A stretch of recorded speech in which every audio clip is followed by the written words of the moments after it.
Buenos días, el día de hoy vamos a hablar acerca de la violencia histórica en Colombia. Mi grupo está conformado por Santiago Sánchez y quien les habla, Tatiana Sarmiento. Colombia es el segundo país más biodiverso del mundo.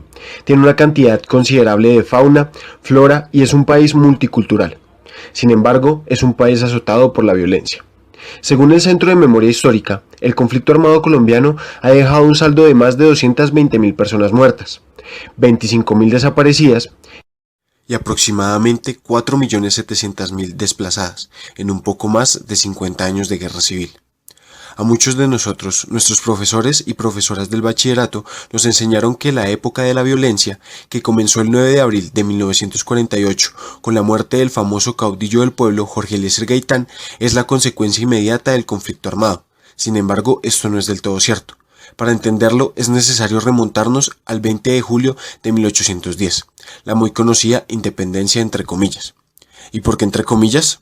Sencillamente porque los criollos de Santa Fe, que lideraron la tan conocida Declaración de Independencia, no querían independizarse de España, y no lo hicieron. Lo que buscaban era poder. Querían estar al nivel de los españoles ibéricos, en los cargos y puestos asignados por el virreinato.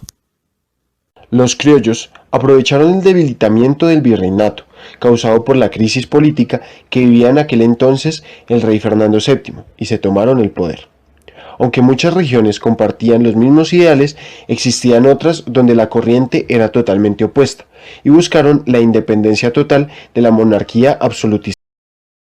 El bipartidismo consistió en la alternancia en el gobierno de los dos partidos políticos dinásticos, los cuales eran el conservador y el liberal, por sucesivas decisiones del rey en función de una crisis política o de desgaste en el poder del partido gobernante para así generar una exclusión o una discriminación positiva de las minorías políticas, sucediendo en todas las elecciones que uno de ellos alcanza el gobierno de la nación y el otro ocupa el segundo lugar en las preferencias de voto, pasando a la oposición oficial al gobierno. El pacto bipartidista del Frente Nacional fue diseñado por los jefes de los partidos tradicionales, los liberales y los conservadores, para poner fin a la violencia sectaria de los años 40 y 50. Se conoce como el Bogotazo a una serie de disturbios ocurridos en la capital de Colombia, Bogotá, que fueron consecuencia del magnicidio al líder del Partido Liberal, Jorge Eliezer Gaitán, ocurrido el 9 de abril de 1948. La ola de protestas que se expandió a otras ciudades y regiones del país desencadenó el inicio de la época conocida en el territorio nacional como la violencia, que terminó 10 años después, en 1958. Las consecuencias, sin embargo, duraron más de lo imaginado por medio del conflicto armado interno. A continuación hablaremos sobre los principales actores del conflicto en Colombia. Estos son el gobierno nacional y los diferentes grupos armados. El gobierno nacional en Colombia ha sido históricamente cerrado, debido a la captura de este por parte de las élites que, a pesar de haber sostenido una democracia institucionalizada, ha estimulado la participación política desde la representatividad electoral. La captura completa del sistema político a manos de los partidos liberal y conservador antes y durante el Frente Nacional es el más claro ejemplo de la cerrazón del sistema político colombiano, negado a recibir las demandas de sectores de izquierda. Con la desmovilización de grupos guerrilleros a comienzos de los años 90 del siglo pasado y la creación de la Constitución Política de 1991, el sistema vivió una apertura nunca antes vista. Se ha abierto el sistema político en Colombia a medias.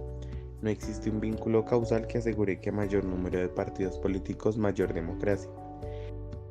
El siguiente actor que encontramos son los grupos armados. Los grupos guerrilleros que operan en el país son las Fuerzas Armadas Revolucionarias de Colombia, la FARC, Unión Camilista Ejército de Liberación Nacional, ELN, y el Ejército Popular de Liberación, EPL, que tuvieron su origen en la década de los años 60.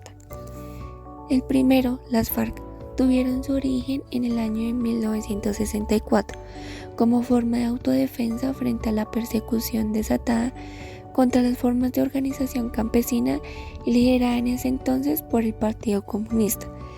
Luego, en la década de los años 60, construyeron una estrategia política global frente al Estado colombiano. El segundo el ELN, surgió en el año de 1965 en el departamento de Santander.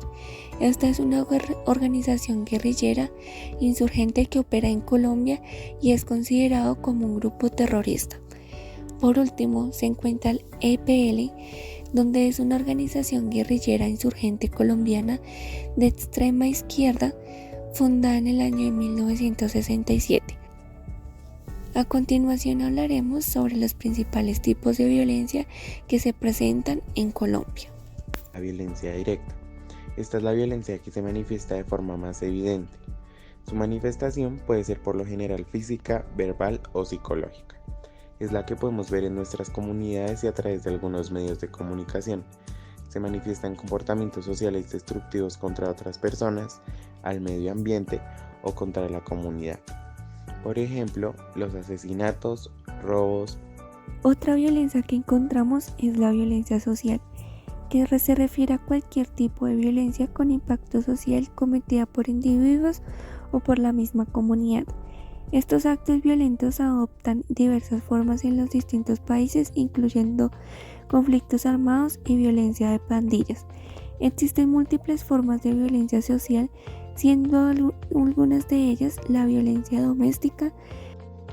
La violencia estructural es la violencia intrínseca a los sistemas sociales, políticos y económicos mismos que gobiernan las sociedades, los estados y el mundo en sí. Su relación con la violencia directa es proporcional.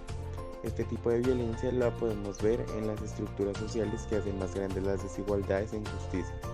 Esta se centra y se manifiesta en que no se permite la satisfacción de las necesidades de las personas. El siguiente tipo de violencia es la económica. Es una forma de violencia doméstica. Tanto la retención de dinero, el robo de dinero, así como restringir el uso de los recursos económicos.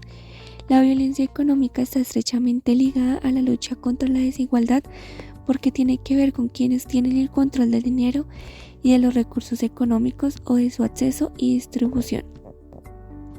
La violencia sexual es cualquier actividad o contacto sexual que ocurre sin el consentimiento de una persona. Este tipo de violencia puede involucrar fuerza física o amenaza de fuerza. También puede ocurrir debido a coerción o amenazas. La violencia sexual nunca es culpa de la víctima. Esta es cometida con mucha más frecuencia por hombres y a menudo es alguien que la víctima conoce. El perpetrador, que es la persona que causa la violencia sexual, puede ser un amigo, expareja. Por último se encuentra la violencia física, que son todas las agresiones que atentan contra el cuerpo de una persona, ya sea a través de los golpes, lanzamiento de objetos, encierro, sacudidas o estrujones, entre otras conductas que pueden ocasionar daños físicos, donde en Colombia se registra el 41% de jóvenes en Colombia han sufrido violencia física según el Ministerio de Salud. Aquí encontramos una frase que dice: la violencia es el último refugio del incompetente. Esta es dicha por Isaac Asimov y por último se encuentra la bibliografía. Muchas gracias.